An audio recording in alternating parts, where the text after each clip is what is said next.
নমস্কার বন্ধুরা, কেমন আছো? আশা করি সবাই খুব ভালো আছো। এই দেখো, পালং শাকের তরকারি করব,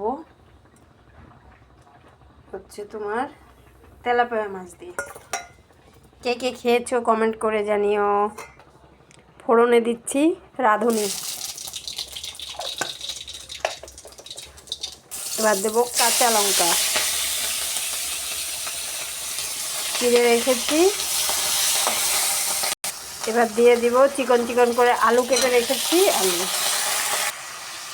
দেখো, আলুটা একটু ভেজে নিয়ে নুন হলুদ দিয়ে দিয়েছি। এবার শাকগুলো দিয়ে দেবো। শাকগুলো দিয়ে দিলাম, একটু নাড়াচাড়া করে নিয়ে ঢেকে দেবো। এই দেখো শাকগুলো, এর থেকে বেশি কষাবো না, ঝোল বেরিয়েছে, আমি আর একটু ঝোল দিয়ে দেবো। বেশি কষাতে গেলে শাকের কালারটা চেঞ্জ হয়ে যাবে, তখন তরকারিটা ভালো লাগবে না। এই দেখো ঝোল ফুটে গেছে, কালারটা কত সুন্দর এসেছে দেখেছো, একদম সবুজ। এবার আমি এই টাইমে মাছগুলো দিয়ে দেব।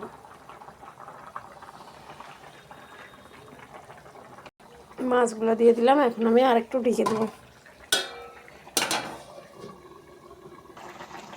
এই দেখো আমার শাকের ঝোল হয়ে গেছে। তোমরা এইভাবে পাতলা শাকের ঝোল করে খাবে। এটা না বাটা মাছ দিয়ে ভীষণ ভীষণ সুন্দর লাগে, খেয়েছি। আর আমি এই তেলাপিয়া মাছ দিয়ে কখনো খাইনি, আজকে খেয়ে দেখবো কেমন লাগে। আশা করি খুব ভালো লাগবে।